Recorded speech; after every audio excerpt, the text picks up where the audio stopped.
수능 국어원 패턴이다. 27연간 커리 영상입니다. 이 영상을 보고 있다는 건 고3을 앞두고 있거나 재도전을 결심했다는 뜻이야. 일단 우리가 연간 커리 보는 이유는 딱 하나입니다. 연간 커리를 통해 내가 원하는 점수를 얻을 수 있나? 이 확신을 얻기 위해서 여러 커리를 비교, 분석, 선택하는 거죠. 일단 이런 중요한 기준이 되는 영상이 커리 영상이기 때문에 직전 수능 얘기를 안 할 수가 없어. 일단 직전 수능. 왜냐면 아니 수능이 뭔지 알아야, 수능을 어떻게 출제하는지 알아야 내가 이래서 이 커리를 따라가야 되는구나. 왜 이 커리를 타야 되는지, 이 커리를 통해서 어떻게 점수를 얻을 수 있는지에 대한 확신을 명확하게 가져갈 수 있기 때문입니다. 자, 그럼 잠깐만 얘기를 해보면, 일단 이륙 수능 어땠다고 많이 들었어. 일단 어렵다고 좀 얘기 많이 들었죠. 자, 어려운 정도가 아니라 특히 뭐 독서 같은 경우는 학생들 끓는 물이라고 했으니까 일단 법이 2개 나왔잖아. 일단 법이 2개, 그것도 좀 부담스러운데 넘겼더니 열팽창이야. 머리 팽창하지. 학생들이 좀 힘들어도 쭉 가다가 끝까지 와서 보니까 칸트가 기다리고 있네. 눈물지옥. 사실은 수험생들이 느끼기에는 굉장히 어려운 시험이었고, 이게 맞냐? 막 이런 반응을 낼 정도의 시험이었잖아요. 시간도 굉장히 부족했다고 합니다. 당연하지. 독서가 어렵고 문항에서 선택해서 시간을 확 세이브하지 못하면 시간 부족할 수밖에 없는 시험이었어. 뭐 등급 컷이 그대로 말해줍니다. 근데 얘들아, 이 시험을 평가원이 뭐라고 평가했는 줄 알아? 그러니까 이륙 수능에 대해서 평가원이 딱 2단어로 요약해서 브리핑을 했거든? 그 2개의 단어가 뭔지 아십니까? 자, 첫 번째는 평이하다라고 했어요. 평이하다. 일단 평가원 우리랑 좀 다른 세계에 사시는 것 같아.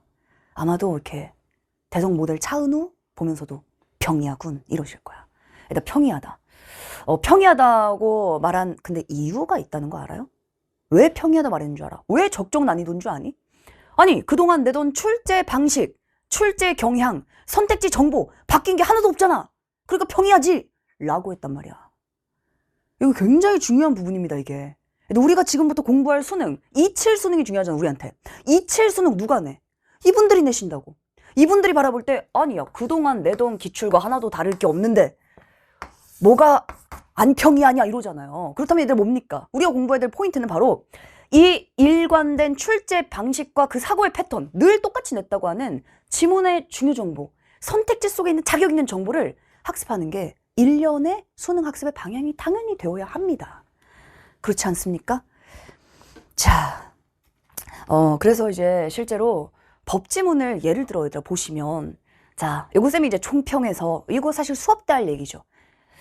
근데 이 지문으로 말할 것 같으면 쌤이 요 지문을 25학년도에 쌤이 요 페이지를 그대로 보여줬습니다. 언제? 수능 총평 때. 왜? 법지문의 패턴? 이렇게 나왔으니까. 그래서 쌤이 그때 이렇게 말했어. 이륙 수능의 법이 만약 또 나온다면 나는 이 페이지를 다시 한번 꺼내올 것이다. 왜냐? 편하지 않을 테니까. 27 수능에 또 5 법이 나온다? 쌤은 지금 말해놓게 이 페이지를 다시 꺼내들 거예요. 왜? 하나도 변하지 않을 거거든. 우리 강좌의 커리, 수능은 패턴이다. 이 일관된 패턴을 학습하는 강좌가 우리의 1년의 커리의 정체성입니다. 자, 이 법지문의 패턴. 그러니까 평가원을 분석한 논문들을 잘 보면 평가원은 지문, 하나의 지문 가지고는 수능을 말할 수가 없다고 해. 없다고 해요. 왜냐? 하나를 가지고 이 관통하는 패턴을 어떻게 알아? 모른단 말이야. 이 지문, 그동안 늘 내왔던 26 수능, 25 수능, 24 수능, 23 수능, 법지문 수능 세트 하나도 달라진 게 없다라는 게 이게 수능이라는 겁니다. 그래서 평가원은 지문군이라는 표현을 써요. 지문군. 그래서 얘들 수능을 무슨 시험이라고 하지? 적용의 시험이라고 합니다. 이때 나온 게 이때 또 나오고, 이때 또 나오고, 이때 또 나오고, 이때 또 나오는 게 수능이라는 거야. 우리는 27 수능을 준비합니다. 얘들 27 수능 어떻게 나올지 텍스트, 주제, 배경 지식 아무것도 몰라요. 하지만 여기서 법이 또 나온다면 무엇을 출제할지 우리는 알 수 있습니다. 그걸 학습하는 거거든, 1년 동안. 1년이면 굉장히 긴 시간이에요, 따라서. 과학이 나온다? 뭐가 나올지 우리 알거든. 왜냐? 텍스트는 바뀌지만 이 행동, 1년의 사고는 달라지지 않거든요. 그게 수능이고요. 그래서 평가원이 평이하다고 말한 이유입니다. 자, 이 법지문군의 패턴을 쌤이 해설 강의에서 예전에 유튜브에 올린 적이 있어요. 몇 년 전에. 그때 이제 누가 댓글을 다셨냐면 변호사인 법과목 강사 쌤께서 댓글을 달아주신 거야. 이걸 국어 선생님이 이렇게 잘 가르치신다는 점에 놀랐다. 학생들이 이걸 이해할 수 있다는 더 놀랐다. 법인데 우린 알지. 수능 국어의 법이니까. 그만큼 아주 공증된 패턴이다. 쌤이 이렇게 얘기합니다. 그러니까 변호사님도 깜짝 놀랄 만큼의 너무나 정확하고 법의 핵심을 잘 관통한 패턴이란 얘기지. 여기 좋아요 하나는 제 겁니다. 자, 그래서 공증된 일관된 이 법지문의 패턴, 이러한 관통하는 일관된 기준을 쌤은 패턴이라 부르고요. 이 기준을 원칙적으로 학습하는 게 굉장히 중요합니다. 근데 이런 기준 없이 그냥 하나 그저 열심히만 공부를 하게 되면, 그냥 열심히 문제 풀고 기출 다 다루고 강의 듣고 EBS 작품들 다 공부하고 이렇게 오랜 시간을 내가 쓰더라도 그저 열심히만 평가원이 요구하는 것을 해내지 못한다면, 참 안타깝게도 학생들이 이런 얘기들을 많이 해요. 요새 결국 야, 수능 국어는 재능 아니냐, 그렇게 얘기합니다. 일단 재능의 영역이 있어요. 이런 영역들이 정말 재능이 굉장히 중요한 영역들입니다. 그런데 수능 국어는 이 영역에 속하지 않아. 그리고 변화할 수 있다면, 그리고 변화한 발례가 하나라도 있다면 그 명제는 참이 아닙니다. 수능 국어 재능이 아니에요. 재능이라면 변화하는 학생들이 있을 수가 없습니다. 자, 많은 학생들이 특히 이제 수능 끝나고 DM으로도 연락을 또 쌤은 많이 받고 있고요. 수강 후기도 너무 고맙게 학생들도 많이 올려주고 있어서 쭉 보면은 성적 향상된 학생들을 내용을 보면은 내용이 쌤은 다 비슷해. 다 비슷하고요. 등급 향상도 첫 출발점 다 다릅니다. 근데 학생들이 다들 비슷하게 뭐라고 하냐면 일관된 패턴으로 판단하니 등급이 올랐다. 이번에 안정적으로 굉장히 잘 1등을 받았고, 패턴, 반복되는 지문들, 칸트 지문 딱 보자마자 신나게 풀고 눈물 흘리면서 채점했다. 이런 학생들 살아있는 증거들이에요. 수능은 뭐다? 재능이 아니라 우리가 만드는 노력이다라는 거예요. 자, 만들 수 있는 실력입니다. 얘들아, 만들어낼 수 있어. 우리 그걸 위해서 1년 동안 열심히 달려가는 거야. 알았지? 우리 함께 하자. 열심히 달려보자. 충분히 해낼 수 있습니다. 자, 지금까지는 방법이 명확하지 않아서, 혹은 내가 이러한 방법이 존재하는지 몰라서 어려움을 겪었을 수 있는데요. 그 부분들을 확실하게 이번 27 수능에서는 제대로 좀 잡아보도록 할게요.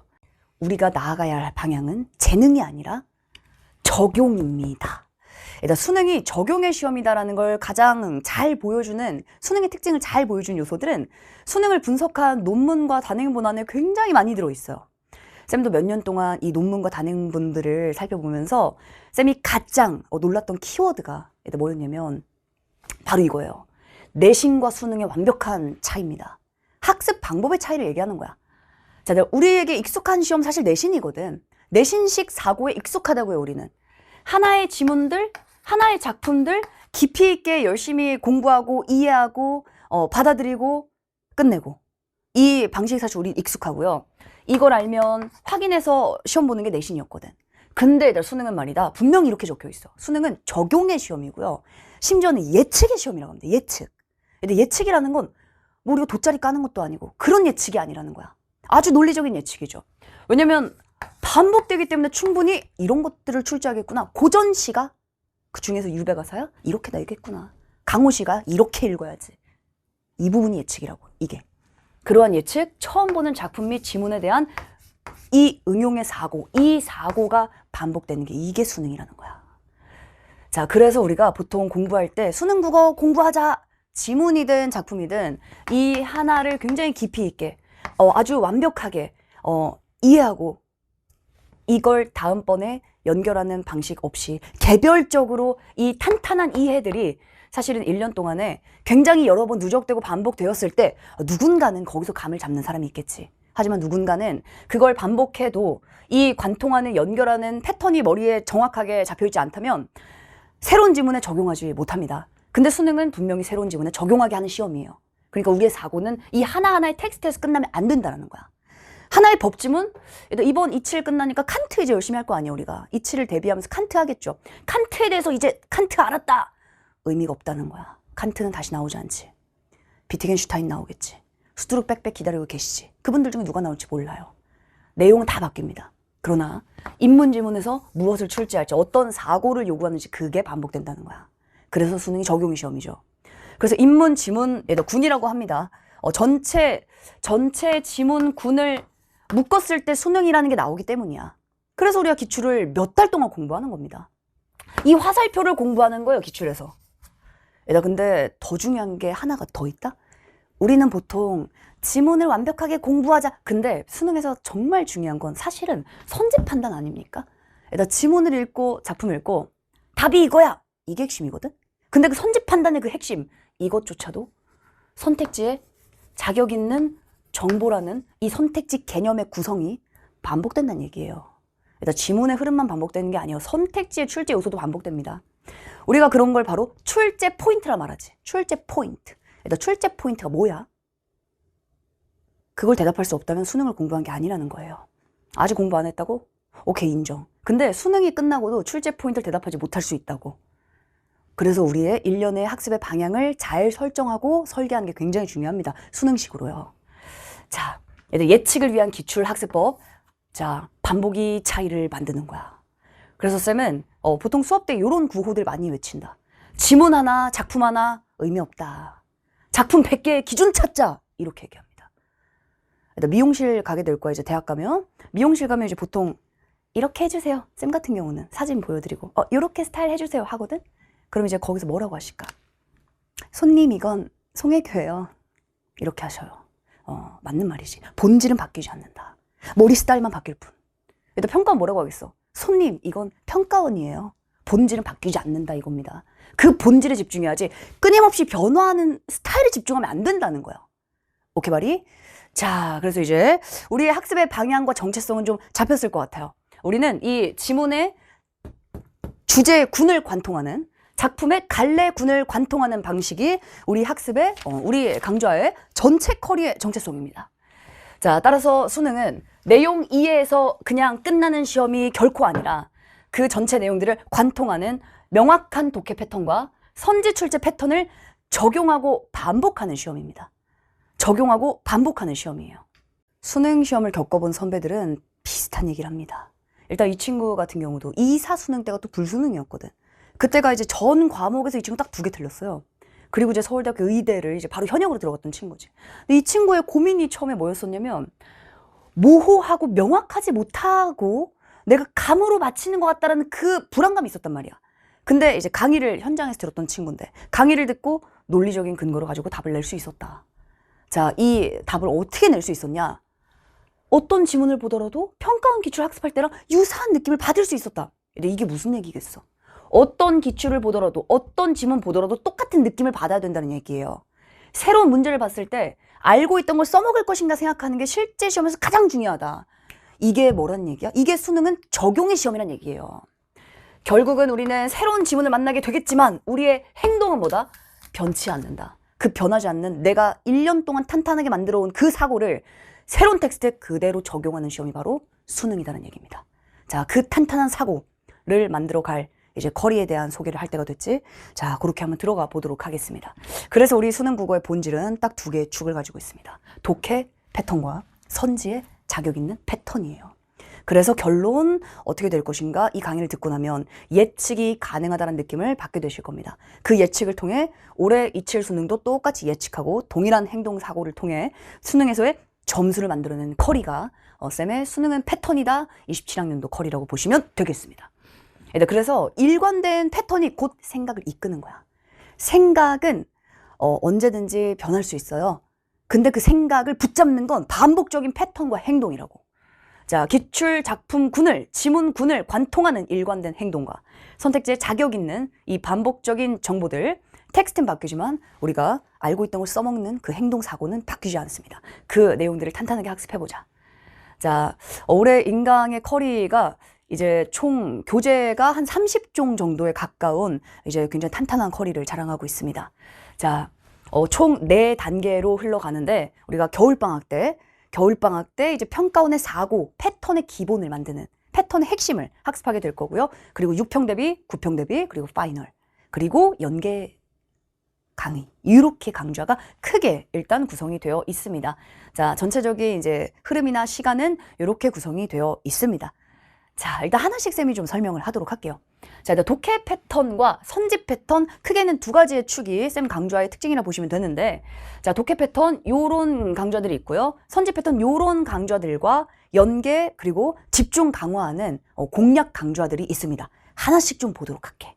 자, 일단 독해 패턴 강좌 로드맵 같은 경우는, 자, 겨울방학 사실 가장 중요한 시간이야. 겨울방학은 이제 우리가 그동안 익숙했던 내신식 사고에서 탈피해야 되는 시간입니다. 내신식 사고의 연장이 되면 안 돼요. 내가 익숙한데 연장일 수 있어. 그게 아니라 뭐야? 우리가 배우는 게 그냥 텍스트의 내용을 이해하고 끝나지 않네? 그 낯섦이 있을 때 우리는 수능국어라는 사고로 전환될 수 있습니다. 겨울방학은 가장 중요한 시기예요. 그래서 쌤의 시그니처 강좌가 봄봄이야. 자, 정보중심 사고에서 이제 완전히 평가원 라이제이션, 평가원이 요구하는 그 사고 패턴으로 전환되는 시기가 바로 봄봄입니다. 자, 그래서 봄봄 독서 문학에서는 평가원이 요구하는 지문 독해 패턴, 해석의 패턴을 아주 명료하게, 아주 쉽게, 아주 명징하게, 명확하게 학습을 하고요. 엄매 화작 같은 경우도, 일단 엄매는 보통 우리가 개념을 암기하면 되지 이렇게 생각하거든. 근데 개념 암기는 절반이고 나머지 문제풀이 전략이 절반입니다. 자, 이제 엄매 수능이 요구하는 대로 전략적으로 가보자. 화작은요 100% 전략입니다. 그냥 화작은 뭐 하나하나 배우는 거 없을 거야. 왜냐? 100% 전략이거든. 문제풀이 전략, 평가원이 요구하는 출제 방식과 역시 지문 독해 방식, 그 포인트를 배우는 게 봄봄 강좌 커리가 되겠습니다. 자, 그리고 나면 이제 우리가 알고 있는 패턴은 끝까지 바뀌지 않아요. 그 패턴을 탄탄하게 심화 적용합니다. 좀 더 고난도의 세트들, 그리고 이 패턴을 좀 분화해서 다양한 방식으로 변주되고 변이되는 방식들의 패턴을 학습하면서 가장 중요한 게 하나가 붙습니다. 바로 이때부터 뭐가 가능해지냐면 이제부터는 선택지와 호환이 되기 시작해. 여기가 중요해. 자, 우리가 지문을 읽고 선지를 고를 때 27학년도는 여러 가지를 다 반영해서 출제를 할 겁니다. 선지 판단이 가장 중요할 수밖에 없는데 진짜 이상한 게 있어. 지문 독해가 잘 됐는데 선지에 답이 안 보인다? 이 얘기는 뭐냐면 지문 따로 선지 따로 했다는 얘기예요. 근데 잘 생각해봐. 선택지에 자격 있는 정보가 반복된다고 했지. 지문 속에 이 흐름과 중요한 패턴들 반복된다고 했죠. 그렇다면 당연히 이 선택지가 물어보는 중요한 출제 포인트는 뭐랑 그대로 호환되는 거야? 지문의 패턴과 그대로 호환되는 겁니다. 그래서 쌤이 처음에 선택지 엄청 강조했잖아. 쌤만큼 선지 커리가 탄탄한 사실 커리가 없어요. 쌤은 선택지를 처음 런칭할 때부터 내내 팠기 때문에. 근데 이 선택지는 학생들이 선택지 왜 따로 하지? 이 얘기는 따로 공부하고 있다는 얘기고, 선택지를 분석해 먹어보면 지문이 보이는 거야. 지문에서 내가 중요하게 봐야 될 정보들이 선택지랑 그대로 호환됩니다. 봄봄에서는 처음 시작이고 이제 평가원 라이제이션 되고 있기 때문에 패턴 익히는데 좀 더 주력을 합니다. 선지 판단 그 부분을 호환하기는 이 부분에서는 아직 완벽하지 않을 수 있지만 별에는 밤까지 오게 되면 이제 선지 호환도 잘 돼요. 이 정보? 내겠네.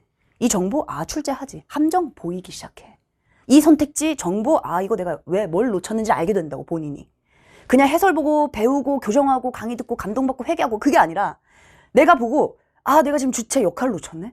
내가 지금 법지문인데 이걸 안 봤어? 야, 이게 보이게 된다고요. 그게 별에는 밤입니다. 그래서 아까 쌤이 보여준 후기에서도 선배가 5등급에서 시작해서 별에는 밤, 전체 커리 듣고 특히 별에는 밤에 강좌를 써줬다는 건 여기서 굉장히 많은 도움을 받았다는 얘기겠지. 그리고 나서 5에서 1로 확 올라간 이유는 선택지의 호환이 아주 명확했기 때문이에요. 자, 이 부분이 이제 붙기 시작합니다. 그리고 이제 마지막이 파이널이에요. 파이널은 앞에서 배웠었던 전체 문학 독서의 패턴을 딱 5일 만에 끝냅니다.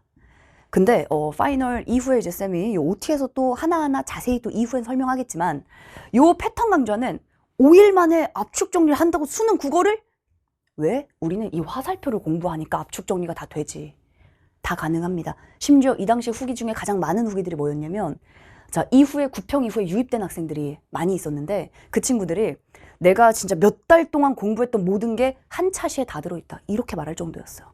머릿속에 가득한 정보들을 완벽하게 압축 정리, 수능식으로 바꿔줍니다. 그래서 마지막에 요거 가지고 탄탄하게 준비하는 그 과정이 우리 패턴의 일련의 과정이에요. 그리고 이제 중요한 건 선택지 강좌 로드맵입니다. 자, 선지 패턴. 선지장인 김잼마. 일단 선택지 이 커리는 특히 작년에 완성을 했습니다. 아주 탄탄하게요. 자, 일관된 선지 규칙을 학습하는 핵심 강좌가 문학, 독서, 선지 강화 강좌입니다. 자, 이 내용들은 이제 선택지의 중요한 정보들, 선택지에 무조건 반복되는 출제 패턴들, 그 내용들이 지문과 여기서부터 겹치기 시작한다는 걸 바로 느끼게 될 거야. 자, 그래서 지문과 선택지가 호환되는 순간부터 점수가 바뀌기 시작해요. 자, 그래서 일관된 선지 규칙을 학습하는 강좌입니다. 이후에 그 내용들을 적용하고 체화하는 게 선지의 자격 강좌예요. 자, 선지의 자격에서는 특히나 보기와 선지의 행동 강령을 통해 내가 문학에서, 특히 문학은 우리가 느껴서 알지만 시간 세이브가 정말 중요하거든. 일단 수능에서, 자, 우리가 문학 작품 공부한다고 할 때 나는 문학을 열심히 공부해야지. 근데 봐라, 내가 수능 문학을 잘 공부한지 확인할 수 있는 방법이 아주 쉬운 방법이 있어. 이번에 수군가 나왔잖아, 이륙 수능에. 그렇다면 수군가의 이 내용이 뭐야? 이거 수능 아니다. 애들 이거 수능 아니에요. 수능은 어떻게 질문 바꿔야 돼. 수능 어떻게 질문해야 돼. 수군가에서는 야, 뭐가 출제돼? 수군가는 어떻게 내 이 부분을? 이게 있어야 된다, 머릿속에.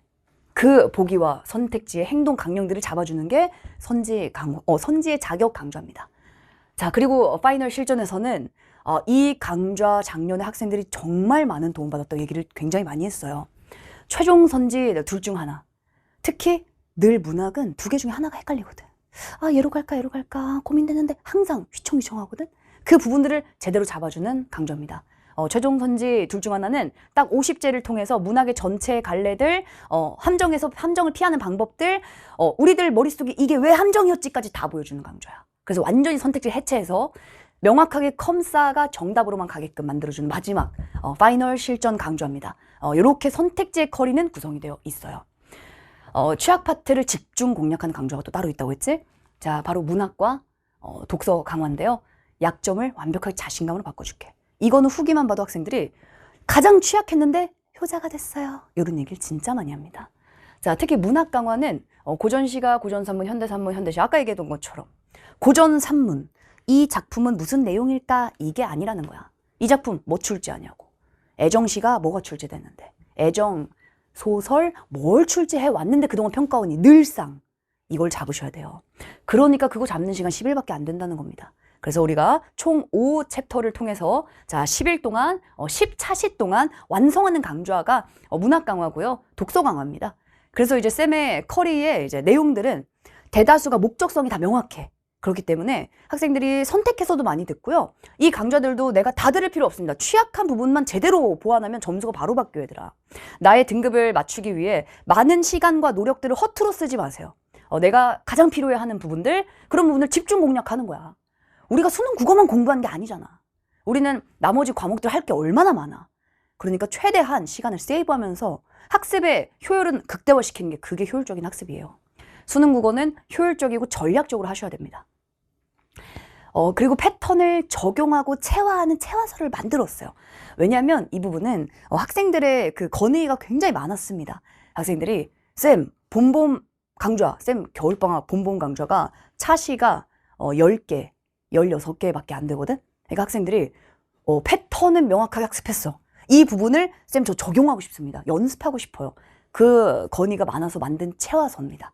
작년에 체화서를 지금 다 만들어서 작년에도 같이 강좌에 함께 붙여서 이제 학생들이 체화할 수 있게끔 구성을 했었는데 굉장히 많은 학생들이 체화서에 도움을 받았다는 얘기를 많이 했습니다. 그래서 올해도 체화서를 당연히 탄탄하게 같이 가져가고요. 그래서 배운 이 패턴들과 방식들을 적용할 수 있게끔 구성이 되어 있습니다. 단순히 문제풀이 그냥 기출문제 아니고요. 이 부분들을 적용해서 나의 사고를 점검하고 교정할 수 있게끔 말 그대로 체화서예요. 그래서 함께 활용하시면 되겠습니다. 이거 올해 처음 만든 강좌인데요. 쌤이 생각해보니까 이런 강의가 없더라고. 학생들이 수능 국어 일단 강의를 듣자 쫙 그냥 올커리를 타고 들어가잖아. 근데 결국 수능이라는 게 대체 큰 그림. 대체 수능이라는 게 뭘 배우는 거지? 왜냐면 쌤도 생각해보면 그랬거든. 처음에 고3이 될 때 수능을 처음 접하니까 대체 수능이 뭐야? 이러고 시작했어. 대체 수능 국어는 뭘 출제하지? 이러고 시작했다고 나도. 근데 이제 그 당시에 이런 전체를 잡아주고 수능 국어는 이런 시험이야. 이렇게 출제, 이런 특징이 있어. 이런 패턴이 있다니까? 선택지는 이런 걸 물어봐. 크게 가자. 인문 강좌를 처음 신설했습니다. 그래서 이 국어 하이 커리, 이름하여 국하이커, 그까이꺼 강좌인데요. 수능 국어, 그까이꺼. 어렵고 대단하게 생각하지 말아라. 상대를 알고 나를 알면 백전백승이야. 상대가 누군지 정확하게 알 수 있게끔 이 강좌는 딱 4차시 인문 강좌고요. 워크북 형태라서 우리가 여기서 어떤 강의를 배우거나 아니면 여기서 어떠한 학습들은 본본부터 시작하고 혹은 노베나 고1, 2 학생들은 국룰의 시작부터 시작하시면 되고요. 자, 이 인문 국하이커 이 커리는 아주 가벼운 워크북 형태로 쌤이 요건 12월에 다시 한번 공개하도록 하겠습니다. 특히 노베 학생들이나 아니면 내가 수능 국어 나 전혀 감이 안 와요 하는 학생들이 이 강좌를 듣고 전체적인 그림을 그리고 굉장히 효율적으로 1년을 빠르게 설계해서 올해 27학년도 수능 꼭 성공했으면 좋겠어서 만든 강좌예요. 자, 이 부분은 이후에 다시 한번 공개하도록 하겠습니다. 자, 그래서 앞에서 설명을 했던 내용들을 정리하면 이제 본본부터 시작해서 자, 쭉 겨울방학 이후에 순차적으로 흘러갑니다. 6평을 대비하는 강좌고요. 별의 는 밤과 선지 강화가 둘이 이제 호환되고 교호되는 강좌입니다. 자, 문학 강화, 그리고 독서 강화, 그리고 선지의 자격, 이 내용들이 이제 9평을 대비하면서 나의 취약점을 완벽하게 파악하고 보완하는 6평 정도 지나면 취약점들이 조금씩 선명해지기 시작하거든. 그럴 때 이제 적극 활용하면 아주 도움을 많이 받을 강좌들입니다. 자, 그리고 이제 EBS 같은 경우 듄스트라다무스라고 이제 쌤이 듄스트라다무스, 노스트라다무스의 변형이에요. 듄, 노스트라다무스. 예측이 가능하다. 예측 가능하지. 예측 가능하지. 이 작품들 적중 아니다. 이 작품들 중에서 어떤 부분을 출제할지 이런 걸 예측하는 겁니다. 역시 이 강좌들 EBS 가장 학생들 많이 문제 풀 때 고민하는 게 EBS 공부야. EBS 공부. EBS 작품들 그냥 열심히 공부한다고. EBS 작품들 내가 200개 다 공부했다. 들어가자. 그리고 나온 말이 뭐야? 연계무용론이에요. 연계무용론. 야, 공부했더니 소용 하나도 없네. EBS 하지 말자. 자, 연계무용? 아니. 연계가 무용한 게 아니야. 연계를 공부하는 방법이 무용했던 거예요. 왜? 연계를 내신처럼 하니까. 왜 내신처럼 해? 연계 공부도 왜 하나하나 작품을 그냥 열심히 깊이 있게 공부하고 끝내냐고. 똑같이 들어가십니다. 우리는 똑같이 들어가요. 자, 첫 번째, 강호시가 군의 패턴을 그대로 묶어서 학습합니다. EBS 작품들 중에 강호시가 제일 많이 나와요. 강호시가 전체를 관통한 기준을 묶어놓고 거기에 작품들 다 적용하는 걸 연습해. 그러니까 우리 같은 경우는 기준과 패턴을 학습하고 그걸 EBS 작품에 계속 적용하고 체화한 연습을 하는 거야. 대단히 실전적인 강좌고요. 역시 학생들이 듄을 통해 문학이 보여요 이런 후기가 굉장히 많습니다. 쌤이 요거는 EBS 연계를 제대로 수능식으로 너가 학습할 수 있게끔 만들어 드릴게요. 자, 그리고 마지막 문학 패턴, 독서 패턴, 압축 파이널, 최종 선지 둘 중 하나 강좌가 이제 파이널을 준비하는 아까 서울대 의대 선배 같은 경우도 많은 쌤의 제자들은 이 5일 완성을 마지막에 듣고 5일 완성 패턴을 마지막에 듣고 그걸 노트에 싹 정리해서 시험장에 다 들고 갔다고 했어요. 시험장에서 싹 보고 리마인드하고 평가원 이렇게 맞아 이렇게 출제했지 법지문 나오면 이렇게 들어가자 인문 이렇게 들어가자 세팅하고 문제 풉니다. 그 마지막에 압축 정리를 한 번에 해주는 강좌니까 그동안 배웠던 내용들 다른 것만 공부하다 보면 약간 휘발되거든. 그 부분들을 막판에 제대로 다시 한번 끝까지 잡고 들어가자. 자, 그래서 전체적인 커리는 이렇게 흘러가게 되어 있고요. 27 커리 일정은 또 이제 하나하나 쌤이 OT를 통해 자세하게 우리가 이 강좌 각각에서 어떻게 수능식의 사고들을 탄탄하게 만들어 나갈지 쌤이 또 OT에서 자세한 설명을 하도록 하겠습니다. 자, 수능 국어의 본질, 변하지 않는 패턴, 그리고 선지의 자격. 이 내용도 우리 강좌에서 올해 27 수능 제대로 한번 성공적으로 만들어 보도록 하자. 예측 가능하게 수능 국어 패턴이다. 우린 강의에서 보도록 하자.